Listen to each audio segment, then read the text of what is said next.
Hey everyone, welcome to Raj economics and commerce classes. मैं हूं नीरज कुमार और आज मैं आ गया हूं आप लोगों के बीच एक बहुत ही इंपॉर्टेंट वीडियो को लेकर के। वो है current affair on Indian economy. ठीक है, इंडियन इकोनॉमी से रिलेटेड कुछ करंट अफेयर्स को लेकर के, जो कि नवंबर 2023 तक का है ये। ठीक है, जिन लोगों का एग्जाम है दिसंबर में, अभी 12 दिसंबर को नेट का, उन लोगों के लिए काफी हेल्पफुल होगा। ठीक है, तो कुछ डेटा है, कुछ करंट अफेयर रिलेटेड इंफॉर्मेशन है, वो मैं आपको बता रहा हूं। इसको पूरा वीडियो कंप्लीटली देखिए, है ना, बहुत हेल्प मिलेगा आपको एग्जाम में। साथ ही साथ अपने दोस्तों के साथ शेयर कीजिए ताकि हर किसी को इस वीडियो का बेनिफिट मिल सके। क्लियर? तो चलिए सबसे पहला बात करते हैं इंडियन इकोनॉमी के बारे में। तो कहता है नॉमिनल जीडीपी के आधार पे प्रेजेंट में इंडिया फिफ्थ लार्जेस्ट इकोनॉमी है। कौन सा है? Fifth largest economy. ठीक है, नॉमिनल जीडीपी कहने का मतलब है करंट ईयर प्राइस के बेसिस पर जो इंडिया का जीडीपी है वो पांचवा सबसे बड़ा है पूरे वर्ल्ड में। ठीक है, वहीं ये जो है थर्ड लार्जेस्ट इकोनॉमी है on the basis of purchasing power parity. मतलब परचेजिंग पावर के बेसिस पे अगर देखा जाए तो इंडिया का जो जीडीपी है वो दुनिया का तीसरा सबसे बड़ा है। ठीक है, ध्यान रखिएगा। अगर हम लोग बात करें on the basis of per capita income, है ना, पर कैपिटा इनकम की बात करें तो इंडिया का रैंक 139 है। बहुत अच्छा रैंक नहीं है ना, नॉमिनल जीडीपी के आधार पर। और पी के आधार पे मतलब परचेजिंग पावर पैरिटी के आधार पे 127। क्लियर? तो ध्यान रखिएगा आप लोग कि जब भी हम लोग बात करेंगे, ठीक है, तो एग्जाम में सवाल अगर पूछेगा तो ये ध्यान जरूर दीजिएगा कि नॉमिनल जीडीपी के आधार पे पूछा है या परचेजिंग पावर पैरिटी के आधार पे लिखा हुआ है। ठीक है, तो याद रखें इंडिया का रैंक कौन सा है? 139 on the basis of nominal GDP और 127 परचेजिंग पावर पैरिटी के आधार पे। ठीक है, जीडीपी पर कैपिटा मतलब पर कैपिटा जीडीपी का मतलब होता है GDP divided by number of population. ठीक है, नॉमिनल के आधार पे देखा जाए तो डॉलर 2601 है और परचेजिंग पावर पैरिटी के बेसिस पे डॉलर 9073 है। क्लियर? इसमें कुछ डिस्कस करने की जरूरत नहीं, ये बेसिक इंफॉर्मेशन वो मैं दे रहा हूं। इंडिया जो है कंज्यूमर मार्केट के लिए दुनिया का छठा सबसे बड़ा देश है। ठीक है, मतलब यहाँ पे कंजम्पशन गुड्स का डिमांड बहुत ज्यादा होता है, इतना होता है कि दुनिया में छठा रैंक है भारत का। ठीक है, इंडिया जो है 2022 में, है ना, ये जो हमारा 2022 का समय था उसमें देखा कि पूरे वर्ल्ड का छठा सबसे बड़ा इंपोर्टर कंट्री है। मतलब छठा इंपोर्ट करने वाले कंट्रीज का अगर रैंक लें तो छठा नंबर पे इंडिया आता है, सबसे ज्यादा इंपोर्ट करने वाला कंट्री। वहीं एक्सपोर्ट करने वाला बात हो तो नौवां सबसे बड़ा देश है। ठीक है, मतलब एक्सपोर्ट में हमारी स्थिति अभी भी बहुत अच्छी नहीं है, इसे बढ़ाने की आवश्यकता है। ठीक है, कहता है इंडिया के पास जो है सेकेंड लार्जेस्ट लेबर फोर्स है। ठीक है, लेबर फोर्स का मतलब होता है वर्किंग एज में, जो वर्किंग 15 से 64 होता है, इस वर्किंग एज में वो पॉपुलेशन जो काम करना चाहते हैं बट काम नहीं मिला है और जो काम करना चाहते हैं काम मिला हुआ है, मतलब इंप्लॉयड प्लस अनएम्प्लॉयड, है ना, टोटल क्या हो गया हमारा? ये वर्किंग एज होता है। ठीक है तो लेबर फोर्स का क्या हो गया? वर्किंग एज के वो लोग जो काम करना चाहते हैं और काम कर रहे हैं, और दूसरा जो काम करना चाहते हैं और काम नहीं कर रहे हैं। मतलब एक हुआ एम्प्लॉयड और एक हुआ अनएम्प्लॉयड। ठीक है, क्लियर है? यहां तक कोई समस्या नहीं है। चलिए अब हम लोग बात करते हैं नेक्स्ट आगे। कहता है लेबर फोर्स की बात की जाए, ठीक है, तो 42.60% लेबर फोर्स जो है वो एग्रीकल्चर में इंगेज्ड है। ठीक है, मतलब जो इंडिया का जो पॉपुलेशन है सबसे ज्यादा पॉपुलेशन किस सेक्टर में इंगेज्ड है? हम लोग कहेंगे क्या? एग्रीकल्चर सेक्टर में। किसमें इंगेज्ड है? एग्रीकल्चर। इंडस्ट्री में 25.12% इंगेज्ड है ना, और सर्विस सेक्टर में 32.28% लोग जो है वो इंगेज्ड हैं। याद रखिएगा कि सबसे ज्यादा पॉपुलेशन हमारा जो है कंट्री का वो किसमें इंगेज्ड है? एग्रीकल्चर सेक्टर में, दूसरा में सर्विस सेक्टर, तीसरा में इंडस्ट्री। ठीक है, क्रोनोलॉजिकल ऑर्डर में अरेंज करने दे सकता है। कहता है India's rank in ease of doing business index, ये एक इंडेक्स है ईज ऑफ डूइंग बिजनेस, है ना, मतलब बिजनेस करने के लिए कितना अच्छा मतलब इन्वायरमेंट है ना, कितना मतलब कम प्रॉब्लम होता है। इसमें 63rd रैंक है। कौन सा रैंक है? 63rd रैंक है, राइट। वहीं India's rank in global competitiveness index, जो ग्लोबल कॉम्पिटिटिव इंडेक्स आता है ना, उसमें जो इंडिया का रैंक है वो कौन सा है? 40th रैंक है, ठीक है, याद रखिएगा ये, है ना। कहता है अगर हम लोग बात करें फॉरेन एक्सचेंज के रिजर्व का, है ना, तो याद कीजिए जब 1991 का स्थिति ऐसा था, ऐसा क्राइसिस आ गया था कि हमारा फॉरेन रिजर्व पूरा शॉर्ट कर गया था, ठीक है। और अभी इंडिया जो है 4th लार्जेस्ट इकोनॉमी है ना, किसमें? फॉरेन एक्सचेंज रिजर्व में, एज पर सेकेंड क्वार्टर 2023 का सेकेंड क्वार्टर के अकॉर्डिंगली इंडिया का रैंक 4th है। पहला रैंक जो फॉरेन रिजर्व सबसे ज्यादा रखा है वो है चाइना, दूसरा जापान और तीसरा स्विट्जरलैंड, ठीक है। कहता है India has a high public debt with 83% of GDP. India में डेट बहुत ज्यादा इंडिया लेके रखा है ना, क्योंकि डेवलपिंग कंट्री है, डेवलपमेंट करने के लिए कोई प्रॉब्लम होता है उस समय, है ना, बहुत ज्यादा डेट लिया जाता है। कितना है? पूरे जीडीपी का 83% जो है वो क्या है? पब्लिक डेट है इंडिया में, ठीक है।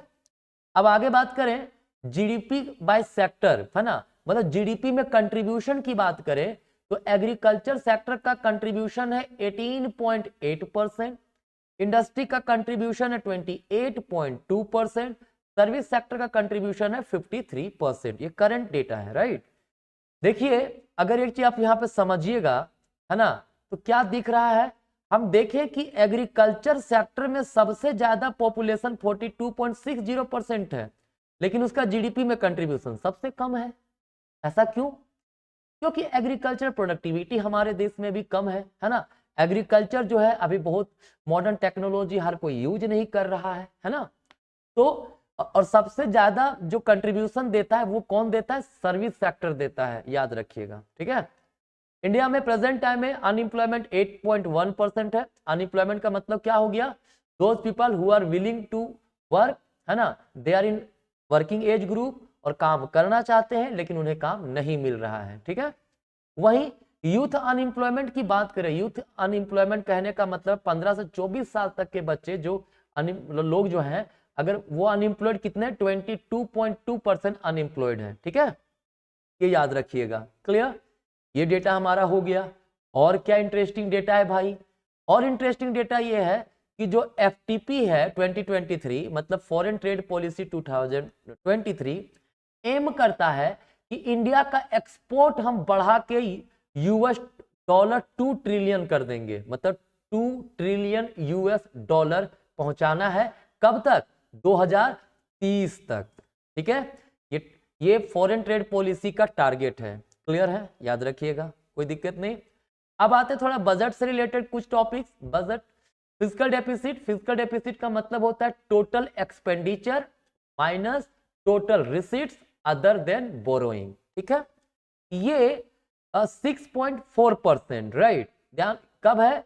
रिवाइज एस्टिमेट था 2022-23 के लिए, अब ये 5.9% है बजट एस्टिमेट किसके लिए? 2023-24 के लिए, ठीक है। तो याद रखिएगा कि जो हमारा रिवाइज एस्टिमेट था 2022-23 का फिनेंशियल ईयर, है ना, उसमें कितना था? 6.4%, राइट। और ये जो हमारा 2023-24 के लिए जो एस्टिमेट किया गया वो 5.9% है ना। ध्यान रखिएगा ये लगभग अचीव हो गया हमारा 2022-23 के बजट में जो एस्टिमेट किया गया था कि बजट की फिजिकल डेफिसिट 6.4% रखेंगे, वो लगभग अचीव हो गया, है ना। दूसरा रेवेन्यू डेफिसिट। रेवेन्यू डेफिसिट का मतलब होता है revenue expenditure minus revenue receipts, ठीक है। 2022-23 का जो रिवाइज्ड एस्टिमेट था उसमें 4.1% लिया गया था, और 2023-24 के बजट एस्टिमेट में इसे 2.9% लिया गया है, ठीक है। बात करें प्राइमरी डेफिसिट की, तो प्राइमरी डेफिसिट का मतलब होता है physical deficit minus interest payment, ठीक है। ये फॉर्मूला भी याद रखिएगा, क्या होता है? प्राइमरी डेफिसिट का मतलब physical deficit minus interest payment, है ना। ये 2022-23 का रिवाइज एस्टीमेट में 3% था और 2023-24 के बजट एस्टीमेट में 2.3% है। क्लियर, मतलब डेफिसिट को कम करने की बात कही गई है। क्लियर है। Next point, India received $46.03 billion in FDI equity inflow. कहता है एफडीआई इक्विटी जो है ना, फिनेंशियल ईयर 23 में है ना, कितना इनफ्लो रिसीव किया। यहाँ फिनेंशियल ईयर 23 का मतलब, कहने का मतलब 2022-23 वाला ईयर, ठीक है, उसमें कितना एफडीआई इनफ्लो हुआ, $46.03 बिलियन इक्विटी के रूप में, ठीक है, मतलब इक्विटी पे जो खर्च हुआ, मतलब इन्वेस्टमेंट हुआ, जो कि घटा है। क्यों?